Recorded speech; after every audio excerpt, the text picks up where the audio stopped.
Hey guys, I'm Kyle, the design director for the drafting room here at Obsessed Garage, where we handle all the garage designs and home solutions.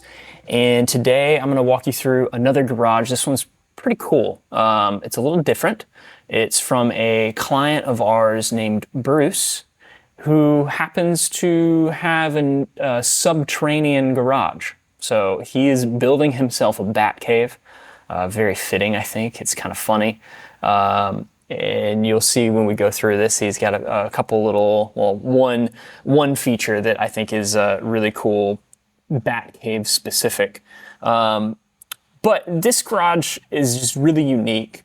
This is the first underground garage that we ever worked on. So this one may have a couple different focuses, like the lighting was really cool. You know, we've got a little seating area for a hangout spot, stuff like that. But this will be more of like a general overview. You know, maybe you're doing an underground garage. Maybe we'll have some things in here that you'll be able to take and use, or we'll give you some cool ideas. As always, not all the garages we do are the same. And your garage may not be the same as this. You may just have a regular 2-car. You may have a 5,000 square foot, building with 2 stories, or, who knows. But a lot of these concepts are going to be the same, or at least have some carryover to other buildings, whether it's the lighting or the pressure washer or the lifts, so on and so forth. If you have any questions after, you watch this video, or if you want to get in touch with us to design your garage, hit us up at design@obsessedgarage.com. We'll answer any questions you have, and we can get the process started. This view that we're in right now is the underground portion of Bruce's garage. So I'll give you kind of just a pan around here so you can see. We've got a car over in the corner. He made it just wide enough that he does have room to park 3 cars in the back. So the main purpose of this space, give you a little background. Bruce has a pretty normal house in the, I think it's DC area, something like that. And I say normal house. I haven't seen his whole house, but I mean, it's a kind of a typical neighborhood. It's not like he's on 20 acres or anything like that. And the house is, maybe Victorian style or something, just, typical kind of house with a basement. And he has a regular 2-car garage upstairs. And the idea was to create a basement garage underneath the driveway coming in. And then his 2-car garage will act as the lift transport to bring a car down into the lower section. And that's where you drive in, and then there's this space under here for working on cars, for parking cars. So he'll probably keep, 2, 3, 4 cars in here at a time. Something like that. So here's the lift. This is not an exact representation of the type of lift that he's using. The type of lift that he's using that transports a car from an above level down to below is a whole other animal that we've not gotten into. We're not, we don't have any relationships with companies that make those types of lifts. I can't remember, AC Lift or American something. I can't remember what the actual company he's using for that specific lift. But it's going to be recessed into the ground when it's up. You'll have the car up top in the garage above, so you can drive in, activate the lift, not while you're in the car, but activate the lift. It'll bring it down, and it'll be flush with the floor at the bottom. And then you can drive into the space or whatever you need to do. There's also a ceiling, so it kind of moves like this, which is pretty cool. So there's a ceiling to it, so that when the lift is down, you still have a spot where you can drive and park your daily or something like that. So it's a pretty cool solution. So that's the first unique feature about this garage. The second is this kind of came along a little bit further into the project, but as you can imagine, his name is Bruce. So the last name is not Wayne. I'm not going to divulge his last name for you, but his name is Bruce. He's wanting to create a subterranean garage. He has nicknamed it his Bat Cave. I think it's very fitting. And hearkening back to the old Adam West era of Batman, the series and the movies and stuff like that. He's doing a fire pole in the Batcave that, I don't know how often he's going to use it, but he could slide down to enter in. It's pretty funny. It's pretty cool. So Bruce is a fun guy. So this is going to be a really cool space, and it's been a lot of fun to work on. We've been working on this project for close to a year now, probably, and now he's finally broken ground. All the foundation is being poured. I think they're waiting for it to fully set and dry, and then they're going to be doing epoxy. Bruce didn't want to do Swiss tracks. He just really likes the clean feel of just a single color, no kind of checkerboarding that you get naturally with the Swiss tracks and that sort of thing. And I think with the use case that he's doing with this garage, it'll be fine. Ideally, we like to see Swiss tracks everywhere. I think the benefits of it with handling dirt and debris make sense pretty much in every situation almost. But, everybody's got their own opinions and what they like, and that's fine. You can see that we created a little kind of hangout space over here. This took a lot of iterations of figuring out the layout and what made sense from an audio standpoint. And he wanted to do a little sim racing station, which was cool. Initially, I think we had the pressure washer over on this wall. And then that's when he let us know, hey, I kind of want to include a hangout space down here. I think it would be really cool. There is access. So this is outside access right here up these stairs. But then over on the other side by the car is access into the, I think this goes up into the house, but I believe there might be another door, I think, that actually goes into the other part of the basement. So he has access from the house into this space. So they're going to be hanging out in here a lot, and it'll be really cool to just, hang out, play some racing games or watch a movie, something like that. So he wanted it to have a nice warm feel. I don't know how the videos are going to release, but we have another video on Fred's car barn talking about the lighting and how we did 2 specific lighting schemes for that building, and how we have the linear lights for when he's working on cars, and then we have the recessed down lights for when he's working on or not working on anything, but having people over for a party or something like that. We took a similar approach with Bruce, except that because we're doing recessed linear lights in here, well, not because of recessed linear lights, but because of the same Kelvin that is the same Kelvin rating that is required by these particular lights. Everything is going to be the same temperature, so he'll be able to kind of mix and match and turn different zones on and stuff like that and create some really cool effect. Having everything recessed into the concrete ceiling is going to be cool too. Or I think it's a concrete ceiling with beams, metal I-beams going across. Let's see if you can see it from. No, we took it away in this view, but they're going across horizontally. There's a bunch of I-beams. So that was really tricky to get the lighting to line up together properly and not be in the middle of a beam and stuff like that. But he's got metal I-beams in between, and then I believe he's just finishing the ceiling with drywall in between all those beams to give it a nice clean look. Originally, he was just going to leave it open, and we were going to have like some open ceiling lighting in there, which could have been cool, but I think doing the recessed route is perfect. So while we're in this view, let's talk a little bit about the layout. So here's the lift. The 2-car garage pretty much covers this section right here, upstairs. And in that 2-car garage, if you pull in to the left bay, there's a single post lift that will, allow for car storage, so he can put another car up high. He'll have the I don't know what to call it, transportation lift, the one that's going to bring you down into the basement. That will be in the right bay, and then there will be some room in the back of the garage, just like in this lower section, for moving around the cars or having some cabinets, that sort of thing. So the garage upstairs will be very just normal looking. It'll look like it's part of the house. It is detached, but it'll look, it'll look the part. You wouldn't ever suspect that there'd be a, underground bat cave. So this area here is going to be kind of the main work area. We've got tools over here.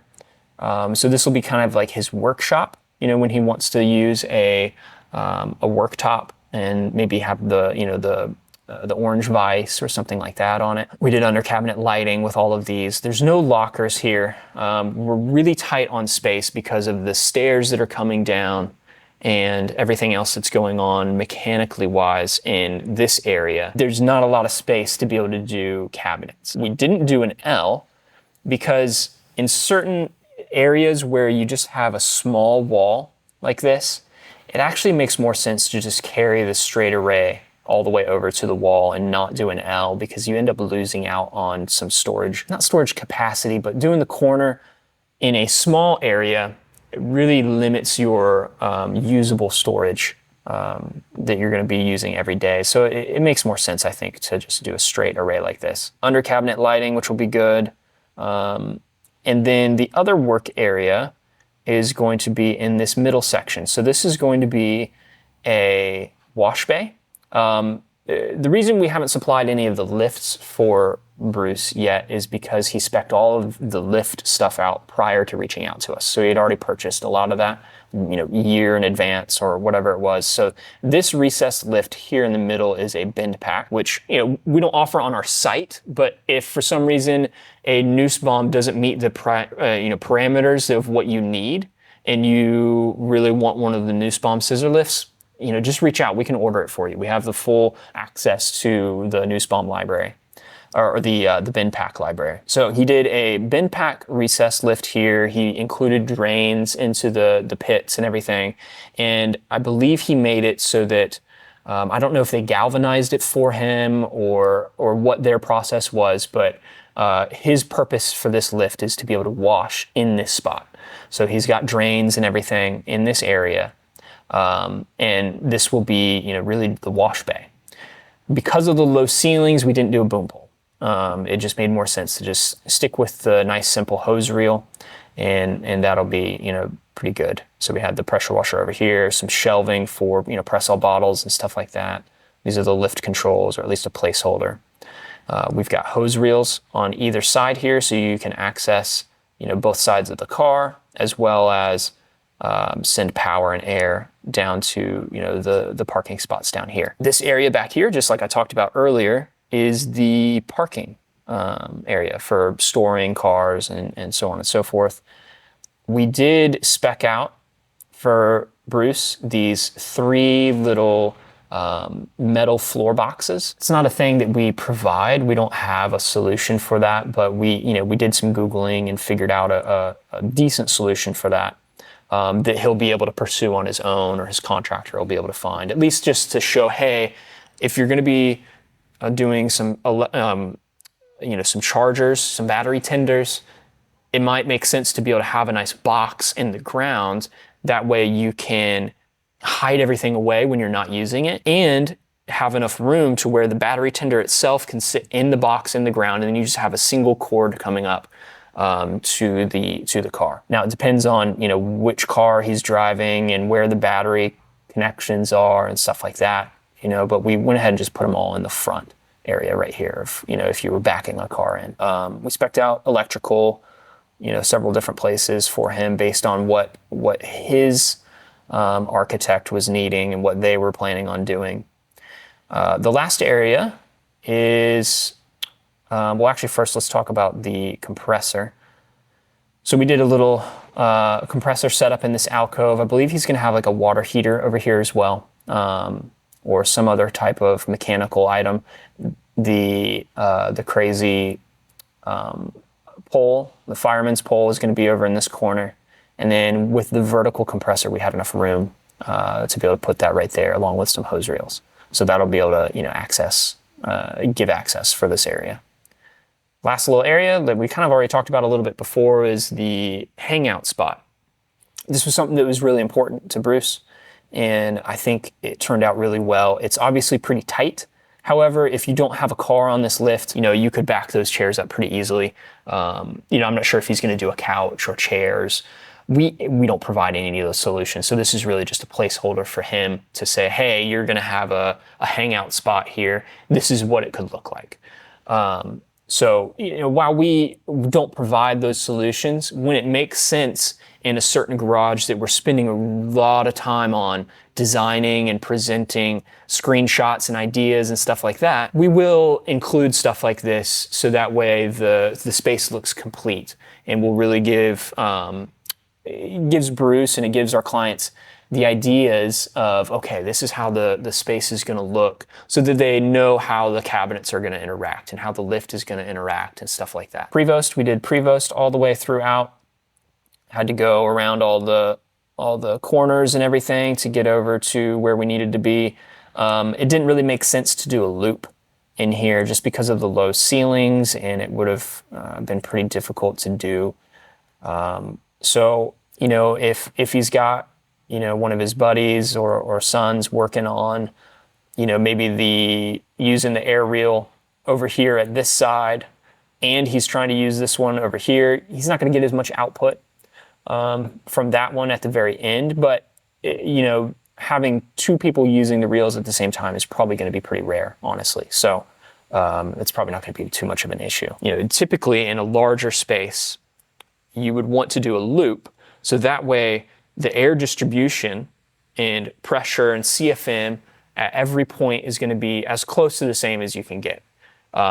Just like if you had a 200-foot water hose versus a 1-foot water hose on your spigot, you're going to get more output from just the 1-foot as you are, or compared to what you would have at the 200-foot. So doing a single long run, you are going to have a little bit of loss if there's other stuff going on, but for this setup it should be fine. For the cabinets, we really prioritize just the 1540 and then the 870 portable. 870 portable, I talk about this all the time. You gotta have one in your MSS Plus setup because it'll fit almost your entire Sonic Tools collection, and then you can pull it out, take it to wherever you need, and then dock it back in, and it just looks part of the array. It's freaking awesome. Let me show you. So this is obviously what we are able to view because we are designing. We're able to go into this 3D view and pan around and move our camera around. And when we get on Zoom calls with people, we can show you that. But when you say you're working with us on a design, we're only going to be able to send you static images. Until now. So we are working on kind of ironing out the bugs and making sure that it's going to work properly. But we found a software called Twinmotion, which uses the Unreal Engine. And basically Sean, with his higher power PC, can go and render out the entire 3D space, change all of the textures and stuff like that, so everything matches over. But we can export this from Chief Architect over into Twinmotion, render it out completely as a 3D space, a 3D model, basically like a video game almost.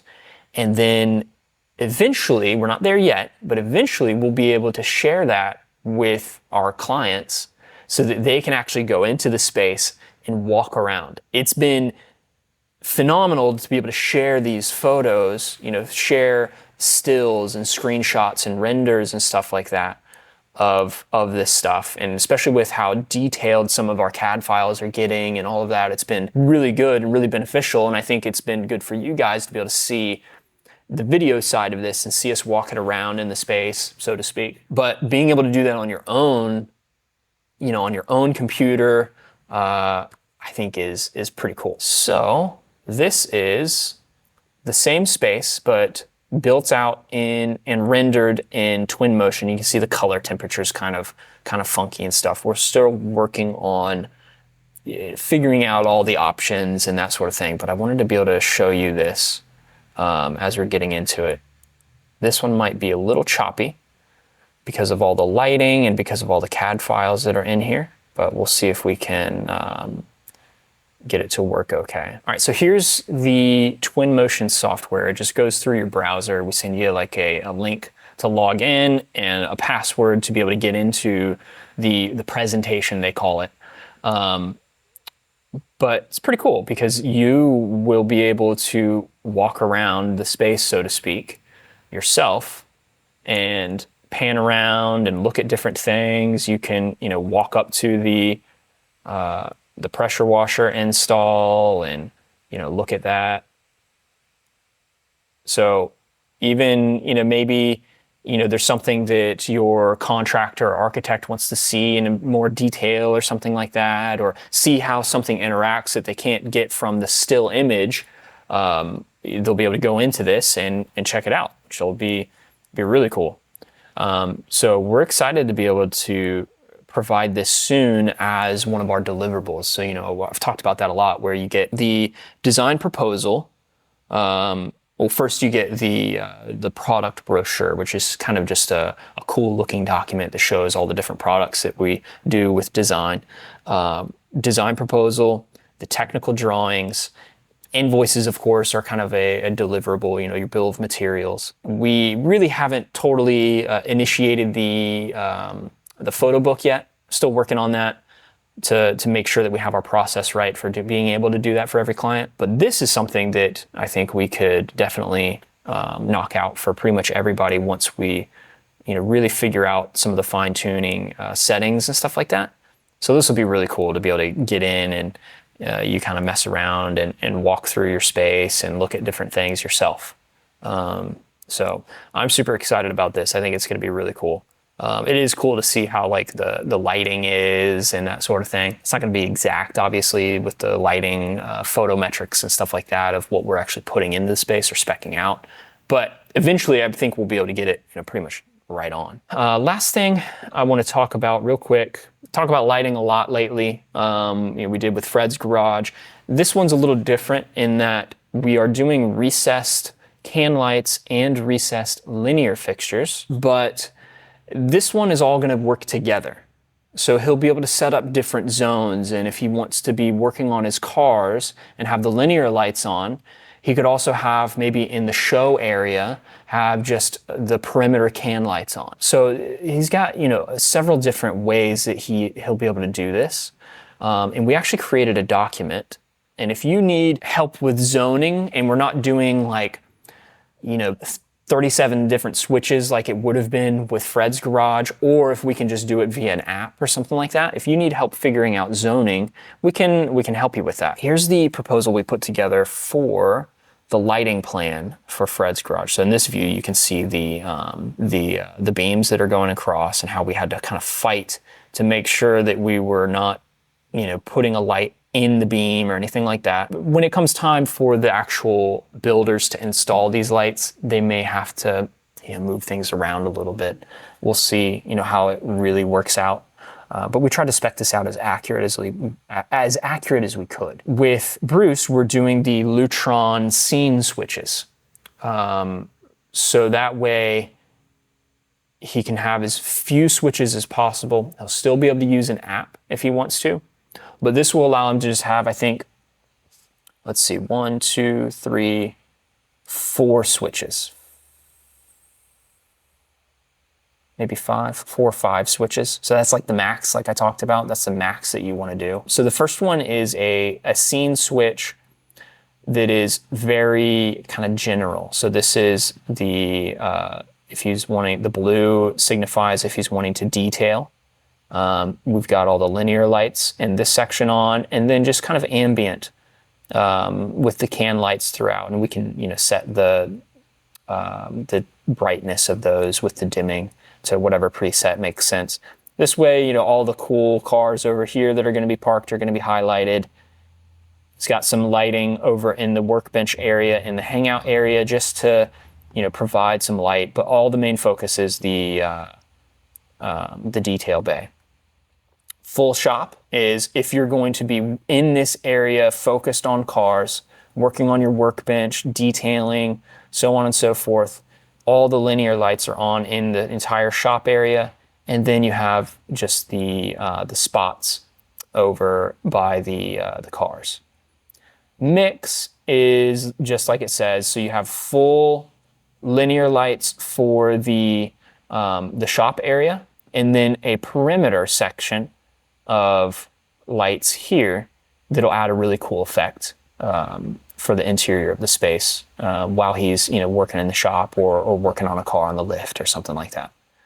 That way it's not totally lit up, but it provides some cool ambiance with those can lights. The other 2 switches or 3 switches are just to turn off all of the linear lights or all of the can lights. So this one would control, this is just a regular Pico. This would turn off or on all of the linear lights.